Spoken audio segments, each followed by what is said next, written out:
எல்லோருக்கும் வணக்கம். இன்னைக்கு ஷேர் மார்க்கெட்ல சறுக்கி விட்டு விளையாண்டுகிட்டு இருக்காங்க. நாளைக்கு வீக்கெண்டுங்கிறதுனால ஒரு மாதிரி வீக்கெண்டு மூடுக்கு போயிட்டாங்க போல. காலையில வந்தோடனே அப்படியே ஒரு சரிவு, அதுக்கப்புறம் மறுபடியும் ஒரு ரெக்கவரி, அப்புறம் மறுபடியும் ஒரு சறுக்கி விட்டு விளையாண்டுருக்காங்க. மறுபடியும் ரெக்கவரி, மறுபடியும் இறக்கம், மறுபடியும் ரெக்கவரி, மறுபடியும் இறக்கம். இதுல இருந்து என்ன தெரியுதுன்னா, ரெண்டு பலமுள்ள ஆட்கள் மோதிக்கிறாங்க. இடையில நம்மளை விட்டு சின்ன பின்னமாக்கிட்டு இருக்காங்க. எப்படியோ இன்னைக்கு ஷேர் மார்க்கெட்டை பிடிச்சி சும்மா கும்முன்னு கும்மி விட்டுருக்காங்க. அதனால என்ன ஆயிருக்கு அப்படின்னு பார்த்தீங்கன்னா 66 பாயிண்ட் நிஃப்டி இறங்கி இருக்குது. நம்மளுடைய வீக்கெண்டு மூடு ஸ்பாயில் ஆகி போச்சு. இன்னைக்கு இந்த மார்க்கெட் வீக்காக இருந்தாலும் தனித்தனியாக நிறைய ஷேர்கள் மேலே ஏறி இருக்கு. அதில் இந்த ஏஸ்டர் டிஎம் ஹெல்த் கேர் அப்படின்ற ஷேரை நான் வளவிரிச்சு காத்திருந்தேன். நல்லா கீழே இறங்கி வருவான், அவனுடைய லோ ரேட் ஆல்மோஸ்ட் 300 ரூபா ரேஞ்செல்லாம் வருவான் அப்படின்ற மாதிரி பார்த்துக்கிட்டு இருந்தா, மேக்ஸிமம் லோ வந்து அவன் 310 வரைக்கும் தான் காமிச்சிருக்கான். ஒரு 280 வந்ததுன்னா சூப்பராக இருந்திருக்கும். எங்கள் அப்பா ஒரு காலத்தில் சொல்லுவார், நீ எல்லாம் என்னடா படிக்கிற, அந்த பையனை பாரு எப்படி படிக்கிற, நீ போய் அவங்ககிட்ட அவங்க கூட இருந்து ஒரு 3 நாள் இருந்துட்டு வாடா அப்படின்ற மாதிரி சொல்லுவார். அது மாதிரி தான் என்னுடைய போர்ட்ஃபோலியோவில் இருக்கக்கூடிய ஷேர்களெல்லாம் நான் என்ன சொல்ல விரும்புகிறேன்னா, போக்கடா போய் அதை பாருங்க. இந்த ஃபேக்ட் அப்படின்ற ஷேர் கடந்த ஒரு வாரத்தில் மட்டும் 45% சம்பாரிச்சு கொடுத்துருக்கான். 1 லட்சத்தை போட்டிருந்தா 1.5 லட்ச ரூபாய் இருக்கும். இந்த பிஇபிஎல்னு ஒரு ஷேர், இவனை கடந்த 5 நாட்கள் இவன் எவ்வளோ சம்பாரிச்சு கொடுத்துருக்கான்னா, ஒரு ஷேருக்கு 32% சம்பாரிச்சு கொடுத்துருக்கான். அதே மாதிரி சி இன்ஃபோ சிஸ்டம்ஸ், அதான் அந்த மேப் மை இந்தியா அப்படின்ற ஷேர், இவனும் ஒரே வாரத்தில் 26% சம்பாரிச்சு கொடுத்துருக்காங்க. ஸோ இது போன்ற ஷேர்களை யாராவது வச்சிருந்து ஒரு வாரத்தில் இந்த லாபத்தை பிடிச்சிருந்தீங்கன்னா வாழ்த்துக்கள் நண்பர்களே. இந்த ஜூபிட்டர் லைஃப் லைன் ஹாஸ்பிட்டல் அப்படின்ற ஒரு ஷேரில் ஒரு இன்ட்ரெஸ்டிங்கான விஷயம் பார்த்தா அது உங்ககிட்ட பகிர்ந்துக்கலாம்னு நினச்சிக்கிறேன். அதாவது இப்போ சமீபத்தில் என்ன ஆயிருக்கு அப்படின்னு பார்த்தீங்கன்னா, கவர்மெண்ட்டினுடைய காரணத்தினால ரயில்வே துறை பங்குகள், டிஃபென்ஸ் அதெல்லாம் விட்டுருங்க, அது போக எப்போவுமே எவர் கிரீனாக இருக்கக்கூடிய இந்த கோல்டு ரிலேட்டடான கம்பெனிகள், அதே மாதிரி இந்த ஹாஸ்பிட்டல் ரிலேட்டடான கம்பெனிகள் அப்பப்போ கீழே ஏறினா மறுபடியும் ஏறக்கு வாய்ப்புகள் அதிகம். அந்த வகையில் பார்த்தீங்கன்னா இன்னைக்கு 4% இந்த ஜூபிட்டர் லைஃப் லைன் ஹாஸ்பிட்டல் அப்படின்ற ஷேர் ஏறி இருக்கு. இதில் என்ன ஒரு ஆச்சரியகரமான விஷயம்னா, இன்னைக்கு நடந்த வால்யூம் தான் ஏதோ ஒரு குரூப் பெரிய அளவில் வாங்கி வச்சிருக்காங்க இந்த ஷேரை. ஸோ சமீபத்திய ஒரு 4-5 மாதத்தில் இல்லாத அளவு ஒரு மிகப்பெரிய வால்யூம் அப்படின்றது இந்த ஷேரில் நடந்திருக்கு. இப்போ தற்சமயத்துக்கு இந்த ஷேர் வந்து 1315 ரூபா இருக்கான். இவன் நேராக கீழே மறுபடியும் 1000 ரூபா வர்றானா இல்லை இங்கிருந்து 1600 போகிறானான்னு தெரியல. ஒருவேளை இந்த ஷேரை வாட்ச் லிஸ்ட்டில் போட்டு வச்சு பார்த்துக்கிட்டே இருக்கணும். 1000 ரூபா வந்ததுன்னா மறுபடியும் இவன் சம்பாரிச்சு கொடுக்கறக்காக தான் 1000 ரூபாய் வர்றான் அப்படின்ற மாதிரியான ஒரு அர்த்தம்.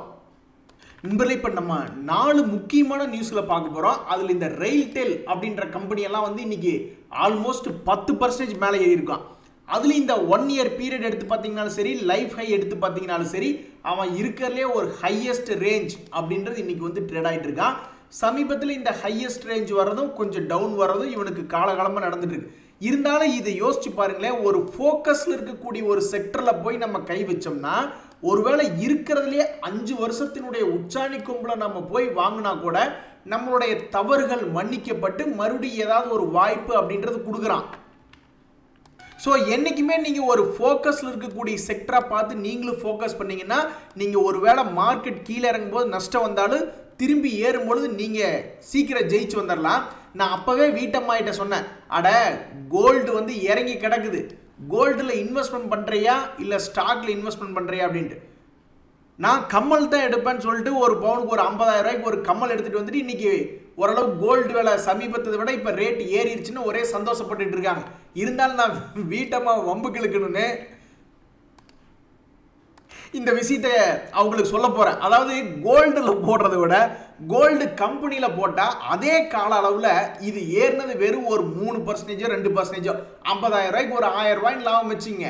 ஆனால் இது சாதாரண ஒரு 2500 ரூபா போட்டிருந்தா கூட 600 ரூபா லாபம். 22% இந்த தங்கமயில் ஏறி வந்திருக்கு. ஸோ தங்கமயில் அப்படின்ற ஷேர் ஒரு அருமையான சப்போர்ட் இப்போ தான் சமீபத்தில் வந்திருந்தா, ஒரு சப்போர்ட்டில் நல்ல சப்போர்ட் எடுத்த கிளியா இந்த தங்கமயில பாராட்டணும். நண்பர்களே, உங்களுடைய போர்ட்ஃபோலியோ இருக்கக்கூடிய ஷேர்கள் தானாக இந்த மாதிரி மேல் நோக்கி ஏறி வரணும். 20% 30%. அப்படி இல்லைன்னா அந்த ஷேராவது ஏதாவது ஒரு நியூஸ் கொடுக்கணும். இந்த செஃபயர் ஃபுட் அப்படின்ற ஒரு ஷேர் பாருங்க எப்படி அழகாக ஏறி வந்திருக்கான் பாருங்க. இந்த ஷேர்லாம் வந்து சப்போர்ட் சப்போர்ட் வந்து உழுகுறான், அப்புறம் மறுபடியும் சப்போர்ட் எடுக்கிறான். இந்த முறை என்னாச்சுன்னா இவன் சப்போர்ட்ல இருக்கும்போது ஒரு அழகிய நியூஸ் வருது. அந்த ஷேர்ல என்ன நியூஸ் சொல்றாங்க, இந்த மாதிரி சஃபயர் ஃபுட் ஷேர்னுடைய ஸ்பிளிட் அப்படின்ற ஒரு நியூஸ் வருது. உடனே அந்த நியூஸை கேட்டு நேற்று ஓரளவுக்கு நல்லா ஏறிட்டான், இன்னைக்கு ஸ்ட்ராங்காக இருக்கான். ஸோ ஆல்மோஸ்ட் அவனுடைய சப்போர்ட் ரேஞ்சிலேருந்து நல்லா எகிரி மேலே வந்துட்டான். இந்த மாதிரி இருந்துட்டா நம்மளுக்கு ஏதாவது கவலை இருக்குதா ஷேர் மார்க்கெட்டில்? ஒரு சப்போர்ட்டில் போய் எடுக்கிறோம், உடனே கொஞ்ச நாள் ஒரு மாதம் கழிச்சு திடீர்னு ஏதாவது ஒரு ஸ்பிளிட் அப்படின்ற ஒரு நியூஸ் கொடுக்குறாங்க, உடனே அவனுடைய பழைய ஹைக்கு வர்றான், உடனே லாபத்தை வித்துவிட்டு ஓடி போகிறான். எவ்வளவு சந்தோஷமா இருக்கு பாருங்க வாழ்க்கை. இதை சொன்னால் வீட்டம்மாக்கு புரியறது இல்லை. அந்த பவுனுக்கு 1000 ரூபாய் ஏறிடுச்சு, நான் வாங்கினதுக்கு அப்புறம் ஏறிடுச்சுன்னு அந்த புராணமே தான் பேசுகிறாங்களே ஒழிஞ்சு இந்த மாதிரி சில விஷயங்களை சொன்னால் காலில் எட்டி உதச்சிட்றாங்க. நண்பர்களே, இந்த மாருதி சுசுகியினுடைய ஜிம்னி சேல்ஸ் அப்படின்றது கொஞ்சம் எதிர்பார்த்த அளவுக்கு இருக்கா இல்லையா அப்படின்றத தெரியப்படுத்துங்க. மீடியாக்களில் பார்க்கும்போது இந்த ஜிம்னினுடைய அவங்களுடைய எஸ்யூவி சேல்ஸ் வந்து கொஞ்சம் கம்மியாக தான் இருக்குது அப்படின்ற மாதிரி நியூஸ் வருது. இதனால் என்ன ஆகுது அப்படின்னு பார்த்தீங்கன்னா, மாருதி ஷேருக்கு இதில் வந்து ஒரு மிகப்பெரிய, எப்படி ஒரு மஹிந்திராவுக்கு ஒரு ஸ்கார்பியோ அமைஞ்சதோ அது மாதிரி இதுக்கு ஒரு மிகப்பெரிய ஒரு பூஸ்ட் கிடைக்கும் சேல்ஸ் வால்யூம் அப்படின்ற மாதிரி எதிர்பார்க்கப்பட்டது வந்த பொழுது. ஆனால் இப்போ கொஞ்சம் சுமாராக இருக்குது.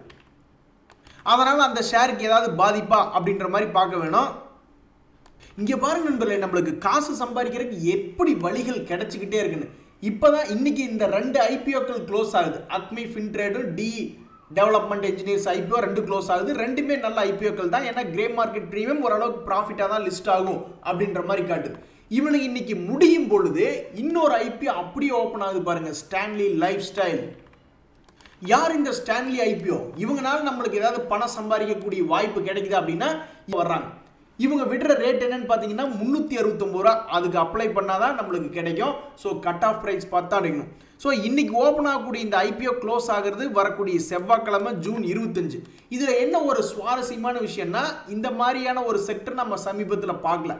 இது வந்து ரொம்பவுமே லக்ஸூரியாக இருக்கக்கூடிய ஃபர்னிச்சர் ரிலேட்டடான ஒரு செக்டராக இவங்க காமிச்சுக்கிறாங்க. பாருங்கள், ஃபர்னிச்சர்லாம் சூப்பராக இருக்குது. அதாவது ரொம்ப லக்ஸூரி மாடல். ஸோ இது போன்ற ஐபிஓக்கெல்லாம் யார் போட்டியாளர்னு நீங்கள் நினைக்கிறீங்க? நம்ம சென்னையில் ஒரு சோஃபா தம்பி ஒருத்தர் இருக்கார். அவர் செய்கிற சோஃபாலாம் இதுக்கு காம்படிஷன் அமையலாம். அதாவது இந்த ஐபிஓனுடைய சிறப்பம்சம் என்ன அப்படின்னு பார்த்தீங்கன்னா, இவங்களுடைய ப்ராஃபிட் அப்படின்றது ஓரளவுக்கு பரவாயில்ல. இவங்களுடைய ப்ராஃபிட் அப்படின்றது ஓரளவுக்கு பரவாயில்ல. ஸோ இது ஒரு லாபகரமான கம்பெனி தான். இந்த கம்பெனியினுடைய ஐபிஓ ஒரு ரீசனபிளான ப்ரைஸில் தான் இருக்குது. இதில் என்ன நம்ம முக்கியமாக அட்வான்டேஜை பார்க்கணும்னா, இவங்களுடைய கிரே மார்க்கெட் ப்ரீமியம் மார்க்கெட் என்ன எஸ்டிமேட் பண்ணுது அப்படின்ற மாதிரி பார்த்தீங்கன்னா, ஒரு 40% ப்ரீமியத்தில் வந்து லிஸ்ட் ஆகக்கூடிய வாய்ப்பு இருக்கிறதா பார்க்குறாங்க. ஸோ ஐபிஓ ப்ரைஸ் 369 வந்து லிஸ்ட் ஆகக்கூடிய வாய்ப்புடைய ப்ரைஸாக 534 எதிர்பார்க்குறாங்க. ஸோ ஒன்று போனால் இன்னொன்று வாய்ப்பு கொடுக்குது அப்படின்ற மாதிரி 2 நல்ல ஐபிஓக்கள் இன்னையோட க்ளோஸ் ஆகுது. இன்னைக்கே இன்னொரு நல்ல அருமையான ஐபிஓ இன்னைக்கு ஓப்பன் ஆகுது. ஸோ கிரே மார்க்கெட் ப்ரீமியம் பொறுத்த அளவுக்கு இன்னைக்கு நல்லா இருக்கக்கூடிய இந்த ஐபிஓ மறுபடியும் அடுத்த 2 நாட்களில் எப்படி அவங்களுடைய சப்ஸ்கிரிப்ஷன் ஸ்டேட்டஸ் என்ன, கிரே மார்க்கெட் ப்ரீமியம் இதை விட அதிகமாகுதா அல்லது குறையுதா, அது போன்ற தகவல்களை அடுத்த 2 நாட்களில் பார்க்கணும். எல்லாமே லக்கு தாங்க ப்ரோ. அதாவது இந்த செவியாட் அப்படின்ற ஐபிஓ வந்து பைபேக் வந்து நம்ம அப்ளை பண்ணியிருக்கோம். மறுபடியும் அவங்க வாங்கிக்கிறாங்களா இல்லையா அப்படின்றது தெரில. எதனால் நான் அப்படி மன விரக்தியில் சொல்கிறேன் அப்படின்னா, இந்த ஆனந்திரத்தி நான் அப்ளை பண்ண பைபேக் ஒரே ஒரு ஷேர் தாங்க அப்ளை பண்ணேன், அதுவே கிடையாது அப்படின்ற மாதிரி ரிஜெக்ட் பண்ணி விட்டாங்க. நண்பர்களே, இப்போ நம்ம ஒரு 5 ஷேர் பார்க்க போகிறோம். இந்த 5 ஷேருமே ஒரு மாதிரி லோ ரேட்டில் இருக்கான். அதுலேயும் முக்கியமாக நம்ம திடீர்னு அடிக்கடி எரும மாட்டுக்கும் பசு மாட்டுக்கும் இடையில போட்டி நடத்துகிற மாதிரி, ஒரு முயலுக்கும் ஆமைக்கும் இடையில போட்டி நடத்துகிற மாதிரி வேறு செக்டரில் இருக்கக்கூடிய செக்டர்களுடைய ஷேர் ப்ரைஸ் மேலே ஏறுமா அப்படின்ற மாதிரி பார்த்துட்டு இருப்போம். ஆனால் இந்த முறை ஒரே செக்டரில் இருக்கக்கூடிய 2 ஷேர்களை பார்க்குறோம். ஒன்று இந்த பெர்கர் பெயிண்ட்டு, இன்னொன்று இந்த கன்சைன் நெரோலெக். தீபாவளியை காரணமாக காட்டி இந்த 2 ஷேரும் மேல் நோக்கி ஏறி வந்ததுன்னா ரொம்ப சந்தோஷம்தான். இந்த பெர்கர் பெயிண்ட் ஆகட்டும், கன்சைன் நெரோலெக் ஆகட்டும், இவங்களுடைய வேலையே என்ன அப்படின்னு பார்த்தீங்கன்னா, சமீபத்தில் ஒரு குறிப்பிட்ட சப்போர்ட் வந்தால் அங்கிருந்து எகிர வேண்டியதுதான். இப்போ கூட சமீபத்தில் ஒரு ஷேர் பார்த்தோமே, எத்தனையோ ஷேர் பார்த்துட்டோம். இந்த பிஇபிஎல் ஆகட்டும், இந்த ஏஸ்டர் டிஎம்னு ஆகட்டும், இந்த ஜேஎல்ஹெச்எல்னு ஆகட்டும், எத்தனை ஷேர் ஜம்ப் பண்ணி ஓடி வந்தான் இன்னைக்கு வீடியோலேயே. அதே மாதிரி இந்த கன்சைன் நெரோலெக் அப்படின்ற ஷேரும் அவனும் வந்து இங்கிருந்து ஜம்ப் பண்ணி தீபாவளிக்குள்ளே மேல் நோக்கி ஏறி வந்தான்னா ஒரு ஷேருக்கு ஆல்மோஸ்ட் 100 ரூபா ஏறி வரணும். அடுத்து நம்ம பார்க்கக்கூடிய பெர்கர் பெயிண்ட், அவனும் வந்து இந்த தீபாவளிக்கு இவன் மேலே ஏதாவது ஒரு பாசிட்டிவ் அபிப்பிராயம் வருது. வோல்டாஸ் இப்படி தாங்க இருந்தான், வோல்டாஸ் இதே மாதிரி தான் கிடந்தான். கடைசியில் என்னாச்சு, இத்தனைக்கு கிளப்பி விட்டுட்டாங்க. வோல்டாஸ் இல்லை, ஒன்றும் பெருசாக லாபம் இல்லை, சேல்ஸ் கம்மியாயிட்டு வருது அப்படின்ற மாதிரி தான் சொல்லிட்டு இருந்தாங்க. அப்போ இந்த ஷேர் வந்து எவ்வளவு இருந்து நீங்கள் நினைக்கிறீங்க? 800 ரூபா பக்கத்தில் இருந்தான். அதுக்கப்புறம் என்னாச்சு, வெயிலினுடைய தாக்கம் ரொம்ப அதிகமாக இருக்குது அப்படி இப்படின்னு நியூஸ் வருது. அப்போ நியூஸ் வரும்பொழுது இவனை 800 ரூபாயிலிருந்து 1500 ரூபாயில தூக்கி உட்கார வச்சிட்டாங்க. அதே மாதிரி இந்த ரெண்டு பங்குகளையும் எதிர்காலத்தில் தூக்கி உட்கார வச்சா ஆச்சரியப்படுறதுக்கு இல்லை. அடுத்து நம்ம பார்க்கக்கூடிய இந்த SDPL அப்படின்ற ஷேர்லாம் சமீபத்தில் ஒரு நல்ல கார்பரேட் ஆக்ஷனில் அடி வாங்கினதான். இன்னைக்கு அந்த ஷேர் வந்து தடுமாற்றமாக இருக்கு. அதாவது ஒரு நல்ல அருமையான சென்டர் பாயிண்ட்ல இருக்கான். 112 ரூபாய்ன்றது நல்ல அருமையான சென்டர் பாயிண்ட். இவன் மனசு வச்சு இங்கிருந்தே மேலே ஏறினா 150 ரூபா வரைக்கும் ஏறலாம். இது சினாரியோ 1. இல்லை நான் கீழே போயிட்டு தான் மேலே வருவேன் அப்படின்னா வரட்டும், தப்பே கிடையாது. ஒரு 80 ரூபா வரைக்கும் வந்துட்டு 80 ரூபாயிலிருந்து 160 ரூபா போடான்னு வச்சிங்களேன், நல்ல அருமையாக பணத்தையே டபுள் பண்ணி விடக்கூடிய வாய்ப்பு அப்படின்றது இருக்கு. ஆனால் இது யாருக்கு லாபத்தை கொடுக்கும்? அதாவது இந்த ஷேரை வந்து வாங்கி வச்சிருக்கிறவங்களுக்கு இங்கிருந்தே மேல் நோக்கி ஏறி லாபத்தை தரப்போகுதா, அல்லது பொறுமையாக ஸ்மார்ட் மணி கான்செப்டில் உட்காந்துக்கிட்டு இருப்பாங்க. இங்கே 90 ரூபா அல்லது 85 ரூபா வந்தால் தான் நான் வாங்குவேன், ஏன்னா 2024 சப்போர்ட் ப்ரைஸ் அது, அங்கே வந்தால் தான் வாங்குவேன் அப்படின்னு நிறைய பேர் உட்காந்துட்டு இருப்பாங்க. அப்போ அவங்களுக்கு லாபம் தரப்போகுதா? என்ன கேட்டால் இது கீழே தான் வரணும். கீழே வந்துட்டு மேல் நோக்கி போச்சுன்னா இந்த 2 சினாரியோவில் வாங்கினவங்களுக்கு லாபம் கிடைச்சிருமே. அடுத்து நம்ம பார்க்கக்கூடிய சாஃப்ட்வேர் கம்பெனிஸ் எதுவுமே நம்ம கணிக்கவே முடியாதுங்க. அவன் எப்போ பெரிய அளவில் இறங்குவான், எப்போ பெரிய அளவில் ஏறுவான் அப்படின்றது யாருக்குமே தெரியாது. இந்த நியூக்ளியஸ் சாஃப்ட்வேர் அப்படின்ற ஷேர் சமீபத்தில் என்ன பண்ணியிருக்கு அப்படின்னு பார்த்தீங்கன்னா, ஒரு குறிப்பிட்ட லெவலில் சப்போர்ட்டாக வச்சுக்கிறான். 1200 ரூபா ரேஞ்ச் வந்துச்சுன்னா அங்கிருந்து ஏறக்கூடிய வேலைகளை தான் இவன் கடந்த முறையெல்லாம் பண்ணியிருக்கான். ஸோ இந்த முறையும் இவன் இங்கிருந்து மேல் நோக்கி ஏறி அவனுடைய பழைய ஹை 1800 போச்சுன்னா ரொம்ப சந்தோஷம்.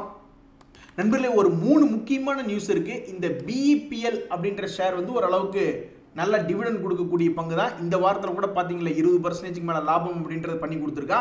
அது வந்து 1 ரூபா டிவிடெண்ட் கொடுக்குது. அதே மாதிரி இந்த சியன்ட் அப்படின்ற ஒரு கம்பெனி 18 ரூபா டிவிடெண்ட் அப்படின்றது கொடுக்குறாங்க. இந்த நியூஸை வச்சுக்கிட்டு இவன்லாம் நல்லா கீழே தான் இருக்கான். சப்போர்ட் எடுத்து மேல் நோக்கி வருவானா? இன்னைக்கு நல்ல நியூஸ் அப்படின்றது வந்திருக்கு. ஸோ ஒன்றா இவன் இங்கே இருந்தே அடுத்து வரக்கூடிய மாதங்களில் மேலே ஏறி வந்தால் ரொம்ப சந்தோஷம். இல்லை கொஞ்சம் கீழே வரட்டும், ஒரு 1700 வரட்டும், அங்கே வந்துட்டு ஒரு சப்போர்ட் எடுத்து மேல் நோக்கி வந்ததுன்னா இன்னும் சந்தோஷம்தான். நண்பர்களே, இன்னைக்கு இருக்கிறதுலே டிசப்பாயின்மெண்ட் என்ன அப்படின்னு பார்த்தீங்கன்னா இந்த பஜாஜ் ஃபினான்ஸ் ஷேர் தான். அவன் 36 ரூபா டிவிடெண்ட் கொடுக்குறதெல்லாம் இருக்கட்டும், பட் இருந்தாலும் என்னை பொறுத்த வரைக்கும் அவன் நல்ல ஒரு சப்போர்ட்லேருந்து மேல் நோக்கி ஏறுற மாதிரியே காமிச்சுக்கிட்டே இருந்தான். நல்ல வாலட்டிலிட்டியான ஸ்டாக் தான் இது. ஆனால் 3 நாளாக ஒரு மாதிரி தூங்கிட்டே இருக்கு. ரொம்ப டிசப்பாயின்மெண்ட்டாக இருக்குது.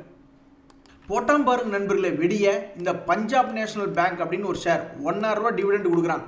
ஒரு காலத்தில் ஏகப்பட்ட நஷ்டம். இந்த பேங்க் கிட்ட இருந்தாலும் கடன் வாங்கிட்டு நிறைய பேர் ஓடி போயிட்டாங்க. அதனால தான் அந்த கம்பெனி என்னாச்சு, மேலே 200 ரூபாயிலிருந்து இப்போ அவங்க கீழே வந்து ட்ரேட் ஆகிட்டு இருந்து. அதுக்கப்புறம் அவங்களுடைய ஆப்ரேஷனல் பெர்ஃபார்மன்ஸை நல்லா சூப்பராக இன்க்ரீஸ் பண்ணி இன்னைக்கு இந்த கம்பெனி லாபம் பண்ணி கடைசியில் ஷேர் ஹோல்டர்ஸ்க்கு டிவிடெண்டும் கொடுக்குற அளவுக்கு வளர்ந்து வந்திருக்கு. இது மாதிரி நிறைய கம்பெனி இருக்குங்க நண்பர்களே. டாடா மோட்டர் ஒரு காலத்தில் இப்படி தான் இருந்தான். அவனு நஷ்டகரமான கம்பெனியாக இருந்தான். இன்னைக்கு அவனு லாபத்துக்கு வந்து டிவிடெண்ட்லாம் கொடுக்குறான். இப்போ இந்த வரிசையில் யார் அடுத்தது வரக்கூடிய வாய்ப்பு இருக்குது அப்படின்னா, என்னை பொறுத்த வரைக்கும் சுஸ்லான் அப்படின்ற ஒரு கம்பெனிக்கு இருக்குது. இந்த ஐடியா ஷேர் மேலே எனக்கு நம்பிக்கை பெருசாக இல்லை. ஏன்னா அவங்களுக்கு நஷ்டம் ரொம்ப நிறைய இருக்குது. அதையெல்லாம் தாண்டி எப்படி வருவாங்கன்னு தெரியல. பட் சுஸ்லான் அப்படின்ற கம்பெனி மேலே, எஸ் பேங்க் அப்படின்ற கம்பெனி மேலேயெல்லாம் எனக்கு நம்பிக்கை இருக்குது. ஒருவேளை எதிர்காலத்தில் இவங்களும் மேல் நோக்கி வந்து டிவிடெண்ட் கொடுக்கக்கூடிய கம்பெனியாக மாறுவாங்களோ அப்படின்ற மாதிரி. இன்றைய தகவல் அனைத்தும் உங்களுக்கு உதவியாக இருந்ததுன்னு எனக்கு சந்தோஷம் தான். ரொம்ப நன்றி, வணக்கம்.